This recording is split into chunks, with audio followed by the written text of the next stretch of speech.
pertama yang akan kita bahas merupakan anatomi tengkorak pada bayi baru lahir atau janin. Kepala janin. Bagian ini merupakan bagian yang terpenting karena dalam persalinan merupakan perbandingan antara besarnya kepala dan luasnya panggul merupakan hal yang menentukan.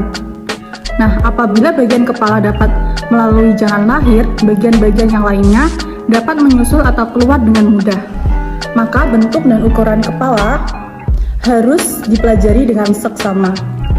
Bagian-bagian kepala, yang pertama bagian muka, terdiri dari os nasal atau tulang hidung, dan yang selanjutnya os zygomatikum terdapat dua, kanan dan kiri, dan selanjutnya os maksilar atau tulang rahang atas, dan selanjutnya os mandibular atau tulang rahang bawah. Bagian tengkorak, bagian yang terpenting pada persalinan karena biasanya bagian tengkoraklah yang paling terdepan atau paling bawah. Dibentuk dari os frontalis atau tulang dahi terbentuk dari dua, kanan dan kiri. Selanjutnya os parientalis, ubun-ubun ada dua, kanan dan kiri. Selanjutnya os temporalis atau tulang pelipis terdapat dua, kanan dan kiri. Selanjutnya os occipitalis, tulang belakang ada dua, kanan dan kiri. Pada persalinan, tulang-tulang bagian muka melekat dengan erat satu sama lain dan berlawanan dengan tulang-tulang bagian tengkorak yang agak lemah hubungannya. Antara tulang-tulang tersebut di atas terdapat setelah tengkorak atau sutura yang pada janin memungkinkan pergeseran. Apabila kepala anak tertekan, maka tulang yang satu bergeser di bawah kedua tulang ubun-ubun. Sutura atau ubun-ubun penting diketahui untuk menentukan letak kepala anak atau janin dalam jalan lahir. Selanjutnya kita akan membahas sutura-sutura pada kepala. Yang pertama, sutura frontalis yang berada di antara os frontal kanan dan kiri. Kemudian sutura sagittalis atau sela panah di antara os pariental kanan dan kiri. Selanjutnya sutura coronalis, yaitu yang membagi os frontalis dan os parientalis. Selanjutnya sutura lamboidea yang membagi antara kedua os parientalis dan os occipitalis. Yang selanjutnya saya akan menjelaskan tentang ubun-ubun besar dan ubun-ubun kecil. Pertama ada ubun-ubun besar atau disebut dengan fonticulus mayor. Ini pertemuan antara sutura sagittalis, sutura coronaria, dan sutura frontalis. Ini adalah lubang besar dalam tengkorak yang berbentuk segi empat atau berbentuk panah dan ditutupi oleh selaput. Lalu selanjutnya ada ubun-ubun kecil atau biasa disebut ventriculus minor.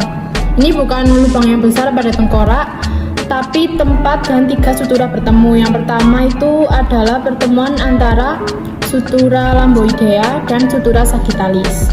Nah, ubun-ubun ini akan tertutup saat anak usia 1,5 sampai 2 tahun. Selanjutnya saya akan menjelaskan tentang ukuran-ukuran pada tengkorak bayi.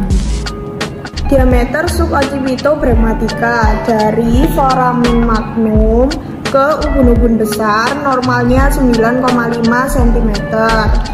Diameter suboccipitofrontalis dari foramen magnum ke pangkal hidung normalnya 11 cm. Diameter fronto-occipitalis dari pangkal hidung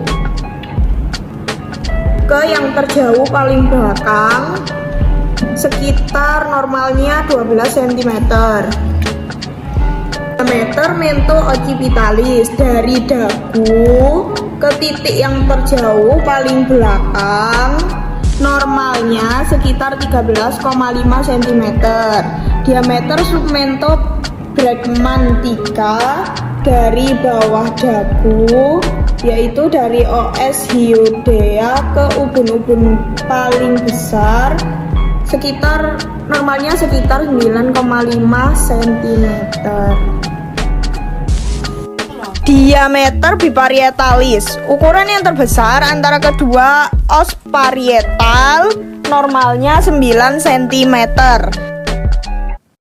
Diameter bitemporalis, jarak yang terbesar antara sutura coronaria kanan dan kiri normalnya 8 cm.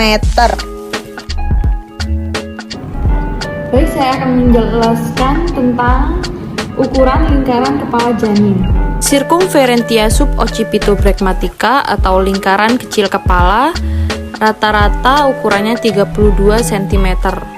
Sedangkan circumferentia fronto-occipitalis atau lingkaran sedang kepala yang diukur dari pangkal hidung sampai belakang kepala ukuran rata-ratanya 34 cm. Dan untuk circumferentia mento-occipitalis atau lingkaran besar kepala yang diukur dari ujung dagu sampai belakang kepala ukuran rata-ratanya 35 cm.